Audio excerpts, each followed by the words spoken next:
Oki, Dadanastada, Ambawastich, Tanse, and good morning, everyone. If you've been following along in these late stages of getting the city's water service back to regular, you'll know that there are 4 final steps left. That is to fill, it's to flush, it's to test, and it's to stabilize the system. We are not out of the woods yet because the job is not done yet. The feeder main that broke is not back online yet. For those that think the conclusion of the repairs was the all clear for regular water usage, it was not. In fact, right now is the time we need to be very aware of our water usage and do everything we can to save water.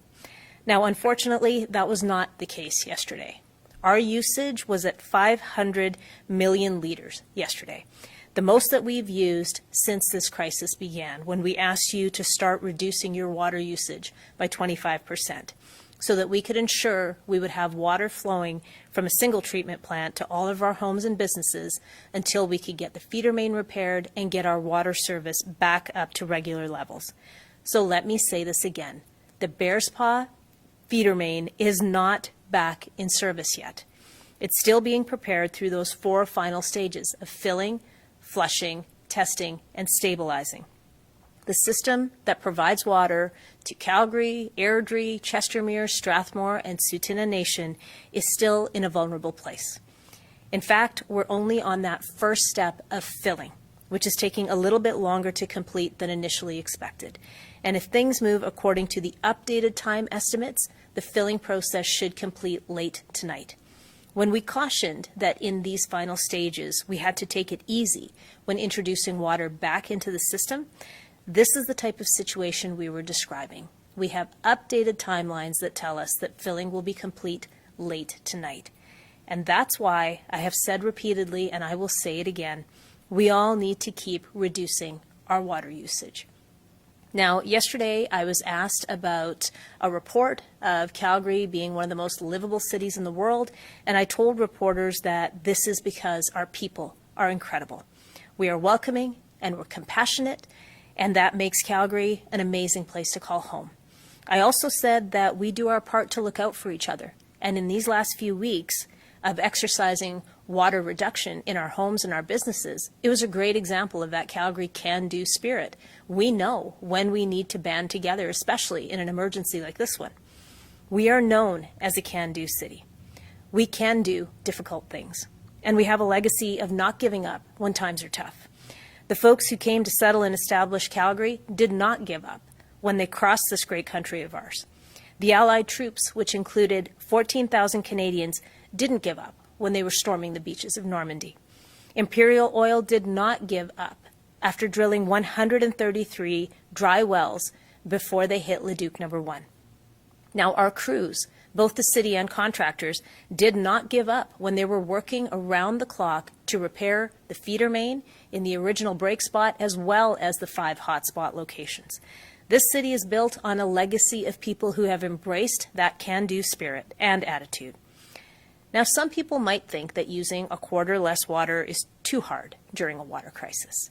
A 3-minute shower is too high of a bar. That waiting for the dishwasher to be full before turning it on is just a bridge too far. Or not going to the car wash for a few weeks is not something that they can do. Calgary, we have done hard things in the past, and we can do hard things now. Right now, we need your can-do attitude, especially when we are so close to getting the water system back up and running at full capacity. Let me tell you what's happening now as we move towards getting our water system back up and running. I'll start with the news that 16th Avenue will be open to increased traffic today, so that is very good news for businesses and commuters alike. The filling of the repaired feeder main, as I've said, continues today, and it's expected to be completed by late tonight, meaning that water crews expect to be flushing the pipe late tonight and into the morning. If you're in Edworthy Park, you may see pipes and fire hydrant with this flushing water flowing out and into the river. 3 areas of the park will be closed to public access to allow for this work to happen. At the start, the water may look discolored, and this is a normal part of the process as the dirt and the debris from the pipe are washed out. City crews have worked with the province to ensure that we are mitigating the environmental impact of putting dechlorinated water back into the Bow River. Now, if you're planning on rafting down the Bow River this weekend, there's a couple of things to keep in mind. Firstly, make sure that everyone is wearing a life jacket. Secondly, please stay away from the north shore of the Bow River near Edworthy Park, where they are doing the flushing work. Also of note, the river path through Edworthy Park is being detoured, and the North Edworthy Park parking lot will be closed to the public. You can check out calgary.ca for more information about traffic detours and closures in that area. Once the flushing is complete, we move into testing the water that is flowing through the pipe. More information about that testing will be provided by Alberta Health Services this afternoon when we do our 2 p.m. update at the Emergency Operations Centre. Now, as anyone who works with pipelines will know, and there's many of you in our city, this can be a risky stage. That's why during the filling and flushing stages, the pipe is being very closely monitored via a network of sensors. And if anything goes wrong, we have a robust, multi-layered contingency plan in place. I'm hoping we don't need to use any of those contingencies, but I rest a lot easier knowing that we have backup plans in place. I also know that private sector pipeline operators have said that our plans for returning the 2-meter pipe back to regular flow at some points exceeds industry standards, and we are certainly meeting with the type of standards that they would be using.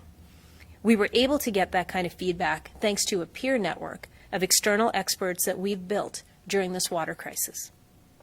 Earlier in this emergency, I brought experts to the table from the oil and gas and construction, heavy industry, and pipeline sectors to make sure that nothing was missed in the repair of this essential piece of infrastructure. I knew that with this type of expertise in the city, it would be critical to make sure that our knowledgeable and expert crews at the city were able to liaise with their counterparts in the private sector to make sure that the feeder main could be fixed and brought back up to capacity as safely and as quickly as possible. And that's what we've done. So to repeat, yesterday's 500 million litres used was the most that we have used since the start of this water crisis. And that number is well above the safety threshold of 480 million litres of water that we need to stay under to ensure that we are covered for any emergencies like life-saving measures needed in hospitals or care facilities, as well as having water on hand for Calgary Fire Department. We are heading into a long weekend, and I'd like to remind you that we are not back up to regular operation in this pipe. And so until the pipe and the system are stabilized, we need you to keep finding ways to conserve water. Hold off on the laundry, only run full loads of dishes, capture the water that you're running from the tap, and put a jug or two of water in the fridge so that it'll be cold and you don't have to run the tap. If you're looking to water your outdoor plants even more than what Mother Nature seems to be bringing us, make sure that you are catching rainwater, and you can visit any one of the 7 non-potable water locations to get some more if you need it.